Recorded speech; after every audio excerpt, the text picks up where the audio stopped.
नमस्कार साथियों, Mahesh Taneja Indian and world history YouTube channel पर एक बार फिर आपका स्वागत है। आज हम बात करने वाले हैं वातापी के चालुक्य वंश के दूसरे वीडियो में कुछ और शासकों के बारे में। जैसा कि हम लोगों ने इससे पहले वाले वीडियो में दक्षिण भारत का इतिहास आरंभ किया और वातापी के चालुक्य वंश की आरंभिक स्थिति को देखा, तो वहाँ पे हमने ये पाया कि कदम वंश के संरक्षण के अंतर्गत हम पाते हैं कि जयसिंह और रणराग सामंत के रूप में दिखाई देते हैं और एक स्वतंत्र सत्ता की स्थापना करने का श्रेय पुलकेशिन फर्स्ट को दिया जाता है और पुलकेशिन फर्स्ट के बाद उसी धरोहर को कंटिन्यू करने का काम कीर्तिवर्मन फर्स्ट के द्वारा किया गया। इन क्षेत्रों ने दक्षिण भारत में अपने प्रभाव को धीरे धीरे स्थापित कर लिया और हमने जहाँ तक बातचीत की थी वहाँ पर वनवासी कर्नाटक का जो क्षेत्र है, जो कदम वंश की राजधानी है, उन क्षेत्रों को इन्होंने अपने नियंत्रण में रख लिया और धीरे धीरे इनका विकास क्रम जारी है। और इसी बीच एक और नया शासक हमारे सामने आता है और उस नए शासक का जो नाम है वो है पुलकेशिन सेकंड। पुलकेशिन सेकंड जो है वो वातापी के चालुक्य वंश के सबसे प्रभावी, सबसे महत्वपूर्ण शासक के रूप में जाने जाते हैं। और पुलकेशिन सेकंड से पहले थोड़ा सा उत्तराधिकार का विवाद रहा, कुछ समस्याएं रही और पुलकेशिन सेकंड ने किस तरह से समस्याओं का समाधान करते हुए उत्तर और दक्षिण में अपने जिसे कहिए कि प्रभुत्व को स्थापित किया, किस तरह से वैदेशिक संबंधों को स्थापित किया और एक महान शासक के रूप में भारतीय इतिहास में अपने आप को दर्ज कराया, तो वो सारी जानकारी आज हमें इस वीडियो के माध्यम से जाननी है। तो शुरू करते हैं आज की बातचीत। कीर्तिवर्मन फर्स्ट के बाद की स्थिति को एक बार देखें। कीर्तिवर्मन फर्स्ट के बाद इनका जो पुत्र था, जिसे हम बाद में पुलकेशिन सेकंड के नाम से जानते हैं, ये पुलकेशिन सेकंड जो थे ये अल्पवयस्क थे, अर्थात अभी आयु में पर्याप्त तो बड़े नहीं थे। और ऐसी स्थिति में कीर्तिवर्मन फर्स्ट के भाई को शासन मिला जिनका नाम था मंगलेश। कुछ समय के लिए शासन मिला है, बहुत इम्पोर्टेंट है भी नहीं, पर फिर भी हमें जिक्र करना होगा। कई बार क्या होता है, नेट जैसे एग्ज़ाम में वो एक क्रमबद्धता तय कराता है तो वहाँ हमें दिक्कत आती है और एक दो तथ्य इनके बारे में भी हैं जो हमें जान लेने चाहिए। मंगलेश का जो टाइमिंग माना जाता है वो 597 से 610 ईस्वी माना जाता है और इनके दो अभिलेख मुख्य रूप से आपको ध्यान रखने हैं। वेलूर दानपत्र और महाकूट स्तंभलेख।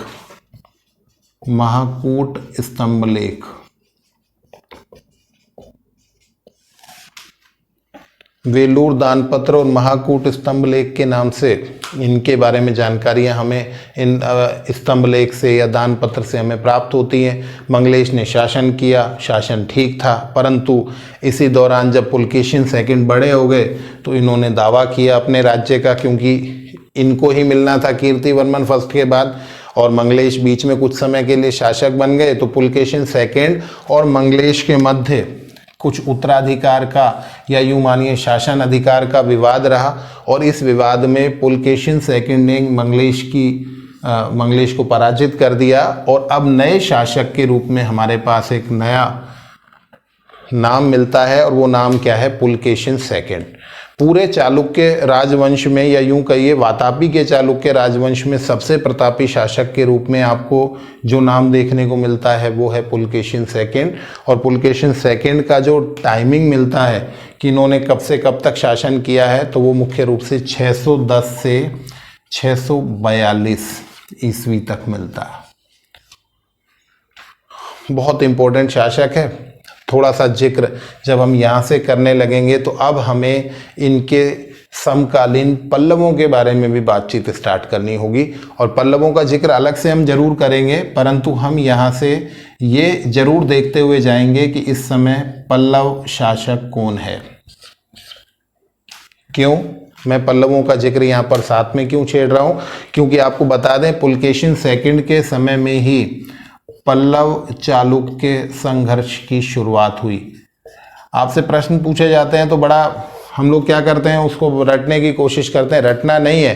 पुलकेशिन सेकंड के समकालीन शासक देखेंगे और इन दोनों के बीच में क्या विवाद है। देखिए, विवाद की स्थिति कहाँ से बनती है, जहां पर आपका साम्राज्य आपके पड़ोस में सीमांकन की वजह से समस्याओं में आता है। आपका साम्राज्य अब बहुत बड़ा हो गया और यहाँ पर आपके पड़ोस में पल्लव हैं, और जब आपके यहाँ पर पल्लवों का साम्राज्य है, यहाँ पल्लव हैं, यहाँ पर आपके वातापी के चालुक्य हैं, और अब हम बात कर रहे हैं कि यहाँ पर इस समय हर्षवर्धन है, और हर्षवर्धन का जो टाइमिंग है वो 606 से लेकर 647 तक है। अब जब यहाँ पड़ोस में आपकी सीमाएं आपस में टकराने लगेंगी तो यहाँ पल्लव चालुक्य संघर्ष की शुरुआत होगी, और पल्लव चालुक्य संघर्ष किस किस के मध्य होने वाला है, तो यहाँ पर जो शासक होगा उसका नाम है महेंद्र वर्मन फर्स्ट। ठीक है, महेंद्र वर्मन फर्स्ट। और अब हम बात कर रहे हैं कि इनके पड़ोस में कौन बैठे हैं, तो पुलकेशिन सेकंड बैठे हैं, और इन दोनों के बीच में होगा एक युद्ध, और इस युद्ध में तय होगा कि कौन ज़्यादा महत्वपूर्ण है। तो आपको बताएं, इन दोनों के विवाद में विजय मिली किसे, पुलकेशिन सेकंड को। ठीक है, बहुत स्पष्ट हो जाइए कि पुलकेशिन सेकंड ने महेंद्र वर्मन फर्स्ट को पराजित कर दिया, और ये जानकारियां हमें मिलती हैं इनकी एहोल प्रशस्ति से। और यही मैं जिक्र पहले कर लूं कि इन्होंने हर्षवर्धन को भी पराजित किया है, क्योंकि नर्मदा का जो उत्तरी क्षेत्र है वो हर्षवर्धन के पास है, दक्षिणी क्षेत्र जो है वो पुलकेशिन सेकंड के पास है। और जब बिल्कुल सीमाएं टकराने लगी तो नर्मदा के तट पर एक युद्ध हुआ, और इस युद्ध में इन्होंने हर्षवर्धन को हरा दिया। तो यहाँ पर आपको मैं लिख दूं कि उत्तर भारत में हर्षवर्धन जो वर्धन वंश के एक महत्वपूर्ण शासक थे, इनको भी पराजित किया है, और महेंद्र वर्मन फर्स्ट को भी पराजित किया है किसने, पुलकेशिन सेकंड ने। ठीक, इन दोनों युद्धों की और इन विजयों की जानकारी हमें कहाँ से प्राप्त होती है, तो आपको ध्यान रखना है पुलकेशिन सेकंड के बारे में जानकारी का एक बड़ा स्रोत है एहोल प्रशस्ति। और ये जो एहोल प्रशस्ति है ये दक्षिणी ब्राह्मी में हमें प्राप्त होती है। बहुत सारी महत्वपूर्ण बातचीत यहाँ की जानी है एहोल प्रशस्ति के बारे में। दक्षिणी ब्राह्मी में एहोल प्रशस्ति प्राप्त होती है। किसने लिखवाई, रवि कीर्ति जैन ने। इन रवि कीर्ति जैन के बारे में आपको बता दें, इन्होंने वातापी में एक मेगुती मंदिर बनवाया। कौन सा मंदिर बनवाया, जैन थे तो जैन मंदिर बनवाएंगे। कौन सा मंदिर बनवाया, मेगुती मंदिर बनवाया। कहाँ पर, वातापी में। और इसी मंदिर की दीवारों पर हमें एहोल प्रशस्ति प्राप्त होती है। और जैसे ही हम प्रशस्ति शब्द का इस्तेमाल करते हैं तो निश्चित रूप से इस राजा की उपलब्धियों और प्रशंसा के लिए लिखा गया है इसे। और एहोल प्रशस्ति में हमें क्या मिलता है, पुलकेशिन सेकंड के बारे में विश्लेषण मिलता है, और इसमें पता लगता है कि इन्होंने सकल उत्तरापथ के स्वामी हर्षवर्धन को हराया। क्या मिलता है, सकल उत्तरापथ के स्वामी हर्षवर्धन को हराया। और इस हर्षवर्धन की पराजय का जो जिक्र है वो लगभग 630 से 634 के बीच की घटना स्वीकार किया जाता है, क्योंकि ये हमारी जो एहोल प्रशस्ति है ये 634 ईस्वी की मानी जाती है। 630 तक हर्षवर्धन पढ़ेंगे तो वहाँ पर कहीं इस तरह की कोई संभावना नहीं लगती है कि इनका कोई युद्ध होगा। तो यहाँ पर 630 से 634 के बीच में एक युद्ध हुआ जिसमें पुलकेशिन सेकंड ने सकल उत्तरापथ के स्वामी हर्षवर्धन को पराजित कर दिया। तो ये जानकारी हमें यहाँ से प्राप्त हो जाती है। ठीक है, अब यहाँ पर मैंने कहा कि एक मेगुती मंदिर बनवाया गया था। कभी एग्जाम में पूछ ले किसका है, तो महावीर स्वामी का मंदिर है ये। और रवि कीर्ति जैन की एहोल प्रशस्ति है। एहोल को प्राचीन भारत में मंदिरों का नगर भी कहा गया है, तो ये भी हम यहाँ पर ध्यान रखेंगे। और यहाँ रवि कीर्ति ने जो उल्लेख किया है उसमें उन्होंने अपने आप को कालिदास और भारवी के समकक्ष राइटर कहा है। उन्होंने कहा है कि मैं जो हूँ वो भारवी और कालिदास के समकक्ष मेरा लेखन है। अपनी प्रशंसा की है और अपनी तुलना किससे की है? कालिदास और भारवी से। और यहाँ बहुत इंपॉर्टेंट 2 फैक्ट्स मैं आपको लेकर चला जाऊं। भारवी का जिक्र हम लोग करते हैं पल्लव राजवंश के अंतर्गत, ठीक है, सिंह विष्णु के समय में। और कालिदास का जिक्र हम करते हैं चंद्रगुप्त सेकंड गुप्त काल में। और कालिदास का किसी अभिलेख में उल्लेख आपको देखना है, पहली बार प्राचीनतम अभिलेख जिसमें कालिदास का उल्लेख मिलता है वो कौन सा है? तो वो ऐहोल प्रशस्ति है। और रवि कीर्ति जैन ने अपने आप को कालिदास और भारवी के तुल्य, उनके समान योग्य लेखक के रूप में प्रसिद्धि प्रदान कराने की कोशिश की है। इसका मतलब कालिदास और भारवी का एक साथ उल्लेख किस प्रशस्ति में मिलता है, किस अभिलेख में मिलता है? तो ऐहोल प्रशस्ति में हमें ये जानकारी प्राप्त हो जाती है। और आपको बता दें इनका जो उल्लेख है वो 37वें पद्य में मिलता है। आजकल इस तरह के प्रश्न भी पूछ लेते हैं, तो 37वें पद्य में इस तरह की जानकारी हमें प्राप्त हुई है। ये भी आप फैक्चुअल ध्यान रखेंगे। चलिए आगे बढ़ते हैं। पुलकेशिन सेकंड की ऐहोल प्रशस्ति देखी हमने। ऐहोल प्रशस्ति में हमें हर्षवर्धन पर विजय के बारे में पता लगा। और यहीं हमें एक और चीज़ पता लगी कि इन्होंने विजय प्राप्त की किस पर? महेंद्र वर्मन फर्स्ट पर, ठीक है। तो इस तरह की विजयों का उल्लेख हमें यहाँ से प्राप्त होता है। और इन विजयों से उत्साहित होकर इन्होंने संभवतः परमेश्वर की उपाधि धारण की। बहुत कम शासक हुए भारतीय इतिहास में जिन्होंने परमेश्वर की उपाधि धारण की है। पुलकेशिन सेकंड उनमें से एक हैं। और आपको बताएं ये जानकारी हमको हैदराबाद के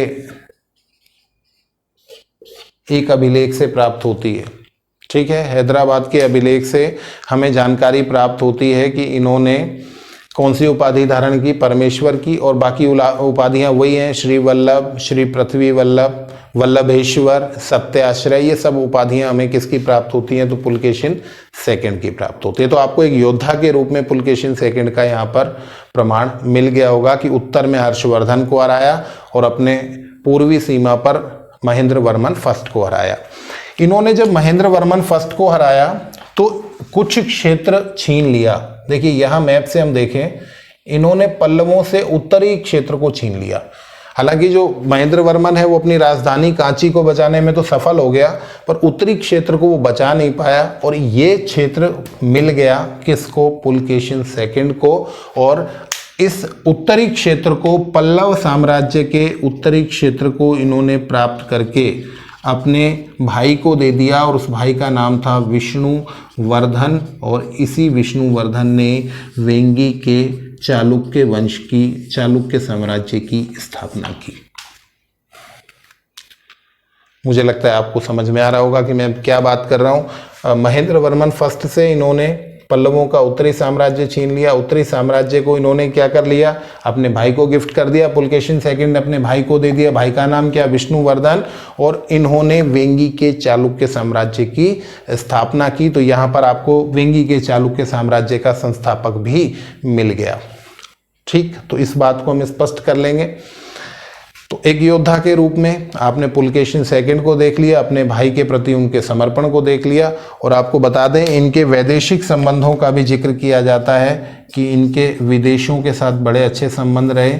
और ये जानकारी हमें मिलती है फारस के क्षेत्र से। फारस के एक राइटर रहे हैं ताबरी, उन्होंने लिखा है कि इनके समकालीन जो खुसरो सेकंड थे उनके साथ इनके बहुत अच्छे संबंध थे। पुलकेशिन सेकंड के खुसरो सेकंड के साथ बहुत अच्छे संबंध थे। और इन संबंधों के बारे में ये माना जाता है कि अजंता की जो गुफाएं हैं, अजंता की गुफाओं में जो गुफा नंबर 1 है, इस गुफा नंबर 1 के अंदर एक चित्र मिलता है। और इस चित्र के अंदर हमें ये मिलता है कि कोई एक शासक जो है वो फारस के किसी शासक का स्वागत करते हुए दिखाई देते हैं। और ये माना जाता है कि स्वागत करने वाले पुलकेशिन सेकंड है और फारस के जो शासक हैं वो समकालीन खुसरो सेकंड है। तो इस तरह का चित्रांकन हमें कहाँ से मिलता है? अजंता से मिलता है। और इनके राजदूतीय संबंध स्वीकार किए जाते हैं कि पुलकेशिन सेकंड ने भी अपने राजदूत भेजे और वहाँ से भी राजदूत पुलकेशिन सेकंड के दरबार में आए। तो इस तरह की जानकारियाँ भी हमें प्राप्त होती हैं। तो पुलकेशिन सेकंड के बारे में हमारी जानकारी बहुत सारी हुई और हमने देखा कि एक महान शासक के रूप में हमें यहाँ दिखाई देते हैं, बहुत बड़े योद्धा के रूप में दिखाई देते हैं। और ऐहोल प्रशस्ति से हमें जानकारी सारी की सारी मिल जाती है। ऐहोल प्रशस्ति के प्रकाशन को और देख लें हम, कई बार प्रश्न पूछ लेता है। तो ये प्रकाशन कराने का श्रेय फ्लीट महोदय को जाता है। किन्होंने कराया? तो फ्लीट महोदय ने इसका प्रकाशन कराया। ये भी हमारे लिए एक महत्वपूर्ण तथ्य हो सकता है। विजयों के उल्लेख को हम आगे बढ़ा दें, इसी मैप में देख लें हम कि इन्होंने और कौन कौन सी विजय प्राप्त की है। तो ये तो बात कर ही ली हमने, यहाँ जीता। उसके अलावा इन्होंने लाट क्षेत्र को जीता। कौन से क्षेत्र को? लाट क्षेत्र को जीत लिया। ये वाला क्षेत्र इनके पास था ही। इन्होंने कोंकण के क्षेत्र को भी जीत लिया। तो अब आप समझ रहे होंगे, गुजरात के क्षेत्र पर विजय प्राप्त कर ली, हर्षवर्धन को हरा दिया। ये कर्नाटक का क्षेत्र नियंत्रण में है, कोंकण के क्षेत्र को जीत लिया, पल्लवों को हरा दिया। तो एक बहुत बड़े योद्धा के रूप में पुलकेशिन सेकंड प्रसिद्ध रहे हैं और इसका आपको नाम ध्यान रखना है। अब क्या हुआ, परिस्थितियां पलट गई और जब परिस्थितियां पलट गई तो महेंद्र वर्मन फर्स्ट के बाद एक महत्वपूर्ण शासक यहाँ पर आया और उस महत्वपूर्ण शासक का नाम था नरसिंह वर्मन फर्स्ट। नरसिंह वर्मन फर्स्ट के बारे में आपको हम बहुत सारा डिटेल करेंगे, पल्लव साम्राज्य को पढ़ेंगे जब। परंतु आपको इतना बता दें कि भारतीय इतिहास के जो प्रसिद्ध रथ मंदिर हैं, जिन्हें सप्त पैगोडा के नाम से जाना जाता है, वो नरसिंह वर्मन फर्स्ट की देन है। इनके समय में वो विकसित हुए। और महत्वपूर्ण बात यह है कि इन्हें महाबलीपुरम की स्थापना के कारण मामल्ल भी कहा जाता है। मामल्लपुर या महाबलीपुरम की स्थापना के कारण इन्हें मामल्ल कहा जाता है। मंदिर निर्माण की एक शैली इनके नाम पर है, बाद में जिक्र करेंगे। फिलहाल आपको ध्यान रखना है, नरसिंह वर्मन फर्स्ट आ गए महेंद्र वर्मन फर्स्ट के बाद। और अब इनका जब युद्ध हुआ पुलकेशिन सेकंड से, तो बाजी पलट गई और अब जो जीतेगा उसका नाम होगा नरसिंह वर्मन फर्स्ट। ठीक है, नरसिंह वर्मन फर्स्ट ने पराजित कर दिया। किसको पराजित कर दिया? पुलकेशिन सेकंड को। और जब पुलकेशिन सेकंड को पराजित कर दिया तो निश्चित रूप से पुलकेशिन सेकंड का खात्मा हो गया। पुलकेशिन जो है वो मारे गए और इसके साथ ही नरसिंह वर्मन फर्स्ट ने एक उपाधि धारण की जिसे वातापी कोंड के नाम से जाना जाता है। वातापी कोंड का क्या मतलब है? वातापी कोंड का मतलब वातापी का विजेता। ठीक है, बिल्कुल परेशान होने की जरूरत नहीं है। और अब जब पल्लवों का जिक्र कर रहे हैं तो महेंद्र वर्मन फर्स्ट हारे हैं और नरसिंह वर्मन फर्स्ट पुलकेशिन सेकंड से जीते हैं। तो ये दोनों को आपको बिल्कुल क्रम से तय कर लेना। ठीक है, और इस तरह से पुलकेशिन सेकंड जो थे उनका अंत हो गया। पुलकेशिन सेकंड के बारे में एक दो तथ्यों को और देख लेते हैं, और वो तथ्य जो हमारे एग्ज़ाम की दृष्टि से बहुत इम्पोर्टेंट रहते हैं। आपको ध्यान रखना है, नरसिंह वर्मन फर्स्ट ने जो पुलकेशिन सेकंड को हराया, इसके बारे में जानकारी कहाँ से मिलती है और किन युद्धों में हराया, तो ये भी प्रश्न हमसे पूछे जाते हैं। तो आपको ध्यान रखना है, मल्लिकार्जुन मंदिर। मल्लिकार्जुन मंदिर कहाँ पर है? ये है वातापी में ही। और वातापी के इस मंदिर से हमें ये जानकारी प्राप्त होती है, इस पर जो लेख है उससे हमें ये जानकारी प्राप्त होती है कि नरसिंह वर्मन फर्स्ट जो पल्लव शासक था उसने पुलकेशिन सेकंड को पराजित किया। और इसी में जिक्र मिलता है कि किन युद्धों में हराया गया पुलकेशिन सेकंड को और उनका शासन समाप्त हो गया, जीवन समाप्त हो गया। तो वो 3 युद्ध आपको ध्यान रखने हैं, परियल, मणिमंगल और शूरमाल के युद्ध। ये तीनों नाम आपसे पूछे जा सकते हैं। परियल, मणिमंगल और शूरमाल के वो युद्ध थे जिनमें नरसिंह वर्मन फर्स्ट ने पुलकेशिन सेकंड को पराजित कर दिया। और एक और फैक्ट आपको ध्यान रखना है कि पुलकेशिन सेकंड ऐसे शासक रहे जिन्होंने अश्वमेध यज्ञ कराया और उसके अलावा इन्होंने वाजपेयी यज्ञ कराया। हम लोग पढ़ चुके हैं वैदिक सभ्यता युग में, अश्वमेध यज्ञ भी पढ़ चुके हैं। और वाजपेयी यज्ञ वो होता है जिसमें रथों की दौड़ कराई जाती है, राजा की प्रतिष्ठा को बढ़ाने के लिए एक यज्ञ, और उससे संबंधित रथ दौड़ जो है वो आयोजित की जाती है। तो इस तरह के यज्ञों का संपादन कराने वाला वातापी का चालुक्य शासक कौन है? पुलकेशिन सेकंड है। और हम जब ब्रीफ करने की कोशिश करें तो अब तक हमने ये पढ़ा कि पुलकेशिन सेकंड ने हर्षवर्धन को हरा दिया, पुलकेशिन सेकंड ने महेंद्र वर्मन फर्स्ट को हरा दिया, परंतु पराजित हो गए किससे? नरसिंह वर्मन फर्स्ट से, और जीवन समाप्त हो गया। अब हम बात करेंगे नेक्स्ट क्लास में कि इसके बाद राजवंश में क्या स्थितियां रही और पल्लवों के साथ इनका संघर्ष कहाँ तक आगे बढ़ा। ठीक है, जुड़े रहिए, लगातार देखते रहिए Mahesh Taneja Indian and world history YouTube channel videos को, और जानते रहिए दक्षिण भारत का ये सफ़र हमारा बहुत आगे तक जाने को है। और मुझे लगता है कि आपको यहाँ से कुछ आसान सा लगने लगेगा कि दक्षिण भारत में उतनी समस्या नहीं है, पर वीडियो को आप प्रॉपरली टाइम दे के देखेंगे तो ज़्यादा बेहतर रहेगा।